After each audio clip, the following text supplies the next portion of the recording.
Evam maya srutam samaye. Sutra. Evam maya srutam samaye. Thus have I heard at one time. Evam 1. Question. Why do Buddhist sutras begin with the word evam, thus? Answer. -1. The buddhadharma is a great sea, faith is its entry, knowledge is its ferryman, evam is a synonym for faith. The person whose heart is full of pure faith, is able to enter into the Buddha's doctrine. Without faith, he cannot. The non-believer says, "It is not so, that is the mark of disbelief," the believer says, "That is indeed so." The disbeliever is like hard leather, that cannot be folded, the believer is like supple leather that can be folded for any use. Furthermore, it is said in a sutra, "Faith is like a hand, endowed with hands, the man who goes to a jewel mountain, gathers the jewels, at will." In the same way, the believer, penetrating into the Buddha's doctrine, this jewel mountain that contains the pure faculties, the powers, the path of enlightenment, and the dhyanas, the believer, I say, is able to take anything he wishes. The non-believer is like the person without hands. Without hands, the person who goes to a jewel mountain can take nothing. In the same way, the non-believer, going to the jewel mountain of the Buddha's doctrine, can gain nothing. The Buddha said, "If a man has faith, he can enter the ocean of my great doctrine and attain the fruit of the religious life. It is not in vain that he shaves his head and puts on the robes. If he has no faith, he cannot enter the ocean of my doctrine. Like a rotten tree that is unable to produce either flowers or fruit, he cannot win the fruit of the religious life. He can shave his head, dye his garments, study all kinds of sutras and sastras, he can gain no profit of the buddhadharma." This is why the word evam occurs at the beginning of Buddhist texts. It refers to faith. 2. Furthermore, the Buddha's doctrine is profound and distant. It requires a Buddha to understand it. Without being a Buddha, the believer can enter into the Buddha's doctrine by the power of faith. Thus, Fan Tian Wang invited the Buddha to turn the wheel of the doctrine. He invited him with this stanza.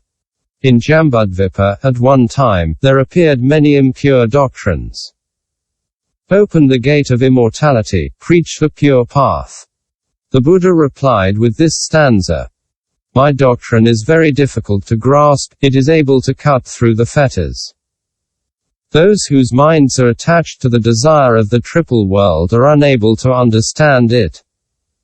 Brahmadevaraja said to the Buddha, O Venerable One in the universe, knowledge is of superior, middling or inferior category. People of sensitive and upright mind can easily obtain salvation. If these people do not hear the doctrine preached, they fall into grave difficulties. It is like the lotus, in the water.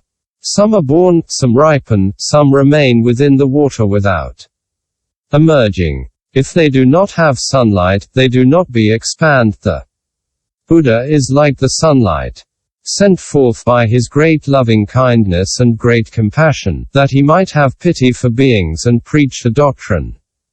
The Buddha recalled the qualities of the Buddhas of the 3 times, past, future, and present, all of whom preached the doctrine in order to save beings. I too, said he, must do the same. After having had this thought, he accepted Brahmadevaraja's and the other gods' invitation and preached the doctrine. The Bhagavat replied with this stanza. Now I open the gate to the immortal. The faithful shall obtain joy. I preach the wonderful doctrine to men. I do not preach in order to harm anyone.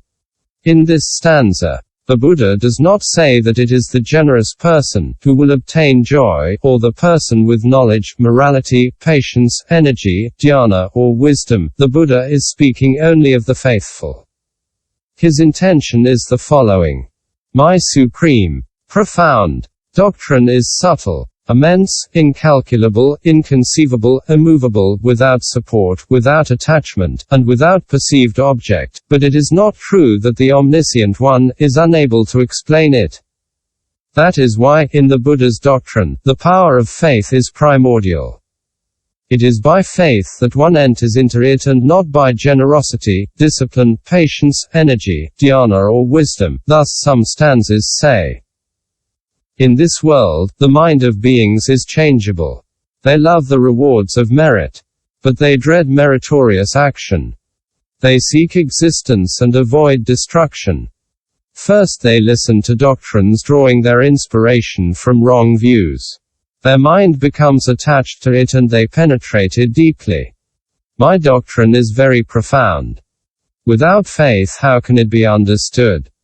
Thus the great disciples Tipo Ta, Devadatta, Kiu Kia Li, Kokalika, etc., not having faith in the Dharma, fell into the evil destinies. These men had no faith in the Buddha's doctrine and were unable to discover it by their own wisdom. Why?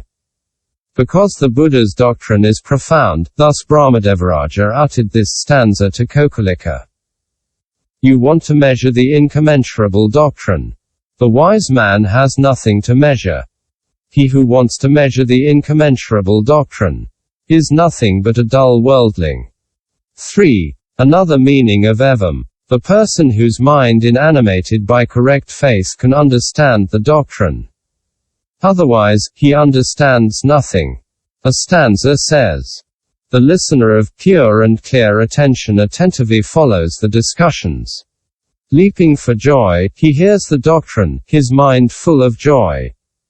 That is the sort of person to whom it should be preached. 4. Furthermore, the word Evam occurs at the beginning of Buddhist texts. Present happiness, future happiness, the happiness of nirvana, all happiness has its roots in very powerful faith. 5. Furthermore, all religious heretics imagine that their own doctrine is subtle and absolutely pure. These people exalt the doctrine that they practice and denigrate that of